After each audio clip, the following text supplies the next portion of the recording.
Hey everybody, welcome back to the Top Agent Podcast. Stacey, how are you doing today? I'm great. How are you? It looks like you're not in your office. I'm not. I'm in Toronto. Oh, tell us about that. Oh, Ryan Espey, counselor, City of Portage la Prairie, voting delegate. Federation of Canadian Municipalities. For those that don't know, I'm actually a city councillor in Portage la Prairie. I have been for 4 terms, so going on 13 years that I've held that elected position. So that's where we're at. We're out in Toronto. How do you like doing that? Well, I like it. I'm a sucker for punishment, but they keep electing me back in, so I guess they think I'm doing an okay job. On the real estate side of it, though, it's a good exposure for yourself and your community. So I'm not 100% convinced that I think it comes out in the wash. yeah, So the reason I say that is because, usually volunteering for groups and stuff gives you great exposure, and definitely people know my name. But occasionally, and I've definitely gotten clients based on the fact that I'm on city council, which is not a conflict of interest. It's just they know who I am. They call me. They know what I do. Some of them, like and trust me. yeah, On the flip side of that, I have made decisions or been part of decisions that a lot of people have not cared for or not liked. So I know that there's also people that have opted to not use my services as a realtor because of something I've done on city council. So there is a give and take there. There's definitely, some benefit to it, but I'm not convinced that my business is any further ahead based on my exposure because of being on city council. In fact, I'm fairly certain that it's a negative balance. yeah, that makes sense. But if you enjoy doing it, then you might as well keep doing it. So Yeah. yeah, And a lot of my business takes place, outside of my community as well. yes, this is true. Yeah. It does give me definite advantages though, and it's an interesting subject because I've learned a lot about planning. I actually sit on the planning district board. I've learned a lot about zoning and regulations and those sort of things, secondary suites, um, the municipal act and how it relates back to planning. Uh, and then, of course, um, taxation. Like, there's all sorts of things I've learned along the way. And I also sit on the board of revision. So when somebody appeals their tax assessment, I'm one of the people that sits on that committee and makes that decision. Hmm. Interesting. Yeah, So I'm gonna jump topics here for a second. of course. So yesterday I took my mandatory relicensing education. How was that? Well, it was the first time I've done it in person because of COVID. I've been a realtor for 3 years now, over 3 years now, but the last 3 years it's been at home in your pajamas and listening to a lawyer talk on and on. So on the plus side, it was a different lawyer this time, so that was nice. Um, but it was interesting to finally have a chance to meet other realtors in that sort of setting. But when people would ask, "Oh, what brokerage are you at?" and I would say EXP, you could see that there was another broker introduced himself to me, and you could see the hesitation there. And um, I do find it interesting that people are so scared of change.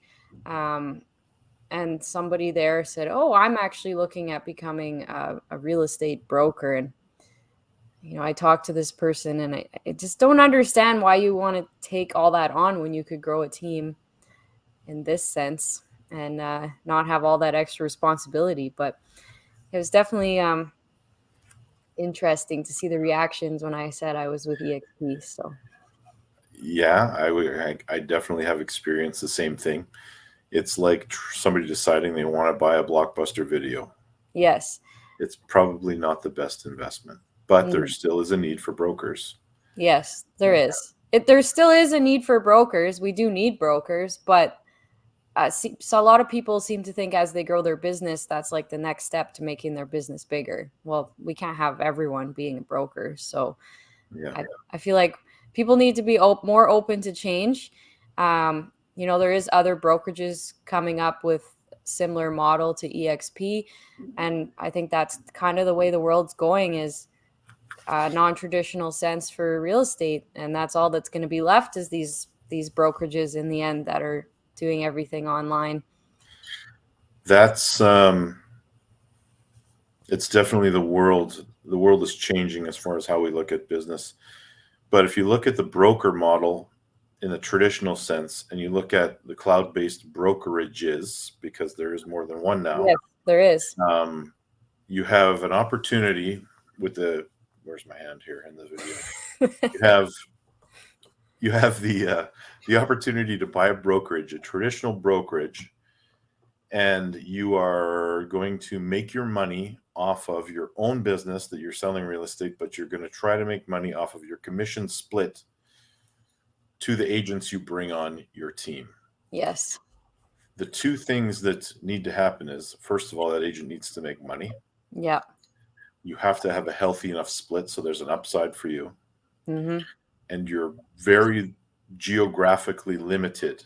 Yes. So if you bought a brokerage in Portage-la Prairie, let's say you opened a Coldwell Banker in Portage-la Prairie, you would have a few agents come on your team. You are not recruiting agents in Brandon. You're not recruiting agents in Winnipeg. No. You basically will be geographically limited to your area, not by regulation, just by common sense. Nobody that lives in Dauphin, Manitoba is going to start working for a brokerage that's home base is in Portage-la Prairie. It's just not going to happen. They're not going to call the public is not going to call a realtor in Portage-la Prairie to sell a house in a city that's an hour away, unless they have a rapport with that agent. Well, yeah, you have a rapport with people, but that's also because you don't work at a brokerage out of your city, which is one of the things that I think newer agents should take note of this fact. When I went to get my real estate license, I live in a small community, 35 to 40 minutes from the nearest city.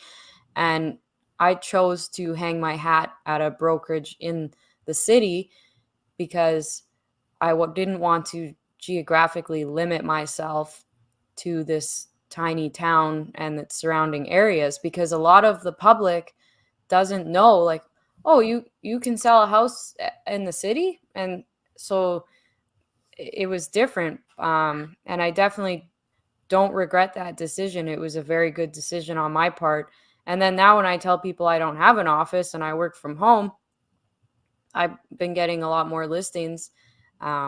My home inspector even asked me the other day, I noticed you're a lot more busy since you joined EXP. Is that a good kind of busy? I said, well, yes, my business has increased because I am my own office on wheels. So. Yeah. And then we talked about that. You're also competing. So let's say the Coldwell Banker office in Portage-la Prairie. You have a commission split you're offering to agents. In Portage-la Prairie, typically, up until EXP kind of disrupted the business a little bit, disrupted the industry a little bit, the traditional commission split that you could find here was 60-40. So I've seen it as high as 50-50 in other locations. Not yes, me too. But 60-40 was kind of the going rate. So 40% of your gross commission went back to the company you worked for, and it was no cap put on that. Now you're competing against the cloud-based brokerages. Yes. Where they offer 80-20 or better. Or better, yeah. With a cap. With a cap. And with EXP, of course, the cap is $16,000. So let's say you make $100,000 at my old brokerage, where it was 60-40. 40 grand of that goes back to the company. You make $100,000 when you're with EXP. $16,000 goes back to the company. And then you get that 16 back in and stock. And of course, that's not even getting into the fees and all that stuff that a brick and mortar office often has that are franchise fees too. Yes. So this is just looking at it high level overview. Like there's subtleties to it. Like there's deal fees and there's office fees and there's all these things that need to be broken down that are different everywhere. But there are really attractive options that are currently out there Yes. waiting for you watching this, you to contact Very scary finger. Stacey or Ryan to have a one-on-one conversation about the options that are available to you. Yes. There's people are scared of change, and it's mind-blowing to me because we are independent contractors. We are essentially self-employed, and I think that we need to start looking at our businesses and what's best for us and growing ourselves and what is best for our clients too. I am Yeah. more efficient when I am able to do things with technology. Yeah, like in town here, my old brokerage. I love a lot of the people here, don't get me wrong. But aren't we past having to pick up a paycheck? Ugh. Like, aren't we past that? Don't we have the option to have that go into your bank account directly? Oh, wait. Yes, we do. We And just aren't we past having a secretary answer the phone and then pass along a message? Like we have every one of us is carrying a cell phone, and I understand we are busy sometimes, but we have voicemail, we have text message, we have email, and I just don't think we need to be paying somebody to sit at a front desk to tell me that somebody's trying to track me down, because I know on a client side that's annoying when you have to phone and not like deal with the person directly. My aren't we cell phone past number is on my signs. aren't we past having to run deposit checks around and that kind of thing? Can't they be done Yes. electronically? Yes, Yes. they can. Aren't we done filling out the long form for FinTrack? Yes, we are. Yes. We are. If you join the right brokerage, you have an app on your phone. And you know what the cool thing is about it? When you get repeat business, which if you're any good at your job, you will, all of their data stays in there, and you just have to update their employment and the expiry on their ID, and away you go. Yeah. It's it's definitely the world is changing, and we either need to get on the bus or get off the bus. So, And we all say, isn't there a better way? Well, yes, there is, yes, come to the dark side.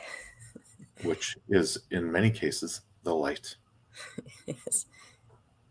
Stacey, I got to go eat some sushi. I got people waiting for me. Lucky.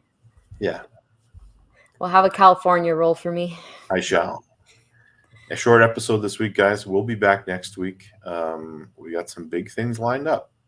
Yes, we do. Just the two of us jibber jabbering today, but that's okay. You'll see more of this next time, and we may even have a special guest with us. In fact, I know we will. And it's our first repeat guest, if you can believe that. First ever repeat guest on the show coming up. Looking forward to it.